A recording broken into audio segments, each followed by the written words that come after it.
We're going to start. Tonight's meditation is going to be a long meditation. We have not done one in forever. And I'm going to talk for only a few minutes. So Kaya, you're going to get to meditate a lot. I was really worried that some of the Michigan people would have stayed up for a lot of extra hours to catch this talk. And then I was going to have to say sorry, I'm talking for 5 minutes, but none of them are here. So we're good. The idea of a long meditation is interesting, and it can be kind of tangentially related to what I've been talking about for the rest of this week, which is the question of the week. The question of the week is, do I act in a way that I'm proud of? And when we talk about action and meditation, it's fairly easy to see the way that these things work together, because you have your intention, and that intention can be really kind of honed, and your awareness of what you're thinking and doing can really be honed by your meditation. And then that turns into action, right? So acting, we can kind of control how we act and how we are through meditation, but we can also, and more importantly, we can impact and control our inner dialogue or inner environment. And pride is all about this. So when I've been talking about this question of the week with the kids this week, I've been saying, of course, on one hand, you want to act in a way that you can be proud of, right? Because the opposite of that would be I'm acting in a way that I'm ashamed of. And we know that that's no good. But the understanding here is that pride and shame are kind of like two sides of the same coin, which is all ego. So you want to act in a way that you can be proud of, yet not be obsessed with, attached to pride. And one of the students sent me a great quote that is related to this idea. It's by the author, and I don't have the quote on me, so I'm just going to paraphrase it. It's by the author of Atomic Habits, which is a great book, and you should read it. But he says that if we are kind of prideful or boastful, this doesn't really help us with anything, right? If you think that you're the best, that kind of stops you from trying to get any better. But also, it puts you in this weird mindset that, especially in martial arts or in meditation, is actually counterproductive. So what we want is instead to be humble. And humbleness is not the same thing as thinking that you are trash. They are distinct from each other. I can be humble and still recognize that, I'm great, recognize that I'm exactly the way that I'm supposed to be, and still, work on what improvement I can make. So being humble, that's something that you get from meditation.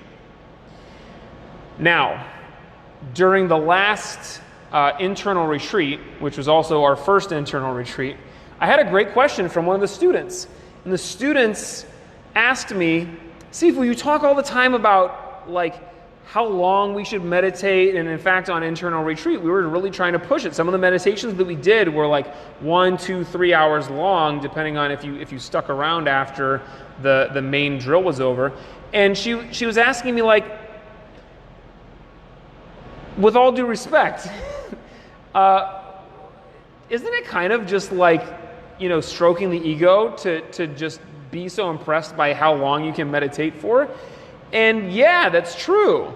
So it's not really about being able to meditate for the longest because this makes you feel like you're better than everybody else. And sometimes that's kind of what we have to do. If it's between I don't meditate at all, or I do meditate because I want to feel better about myself, okay, meditate because it makes you feel better. But at the end of the day, you can only get so far with that. You're going to get to a certain point and be like, well, okay, I'm doing this for all the wrong reasons. And then in the moment, your meditation is going to suck because you're sitting there just trying to be the best there ever was at meditation, or trying to puff yourself up and feel amazing about yourself. That's all still about comparison. That is all an exercise of the ego. So the ego can't really meditate. The ego can try to meditate. The ego can train for meditation, but at the end of the day, the ego is what gets in between you. It's what is in the way of real meditation, or the state of mind that we want to get into with meditation. So long meditation should not be an exercise of the ego. It should be something that maybe the ego convinces you to do, but you have to set that aside and just be in the moment. So you might meditate for 5 minutes. You might meditate for 5 hours. It doesn't really matter. If you are meditating in the way that we're trying to do, which means we're setting aside the ego, we're setting aside thought, and we are just being in the moment, in the present, then that's wonderful. That's exactly what we're trying to do. So that's what we're going to do tonight. If you guys are watching at home and you want to sit and meditate with us, we're going to do it for about 20, 30 minutes, probably somewhere in between those two. And what's going to happen is you're going to sit with great intentions. You're going to sit thinking like, yeah, I'm going to do this. This is going to be the best meditation that I've ever done. I'm going to hit enlightenment and I'm going to be the best. And then after about 5 seconds, then something's going to start to fall apart, right? You're going to start to itch or scratch. You're going to think like, oh, I'm actually terrible at meditation. Your mind is going to wander. Okay, so let all that go and just come back to the breathing. And if you are, meditating correctly, if you're doing a good job of meditating, if you are really able to focus on your breath and let go of your thoughts, your perception of time is going to be very different. So a long meditation, or a great meditation really of any length, can sometimes feel like it lasts for a second. It can sometimes feel like it lasts forever. And this is where we should get to with our meditation, where it really feels like time does not really have a hold on us in the way that it normally does. So when you sit tonight, focus on your breath. Your mind wanders, come back to the breath. And for as long as you can, you're just focusing on the breath.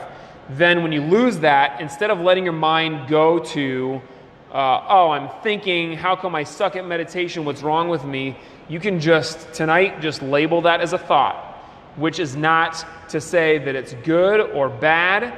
It's not to say that you are good or bad. It's simply a recognition in the moment that you had a thought. And then that will allow you to let it go. That will allow you to return back to the breath. So we're going to sit comfortably. I'll go over right now basic idea of posture for those of you guys who are watching for the first time. But you want to be sitting with your back straight.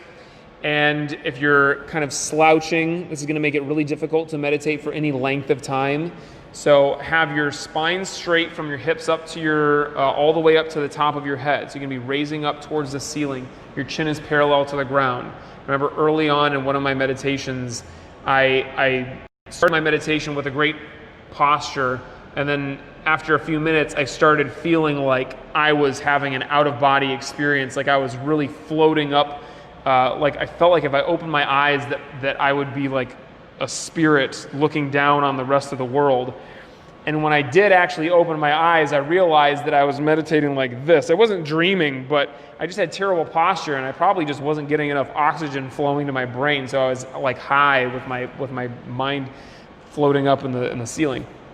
So maintain a good posture, and you might still have an out-of-body experience, but it'll be the right kind, not the wrong kind.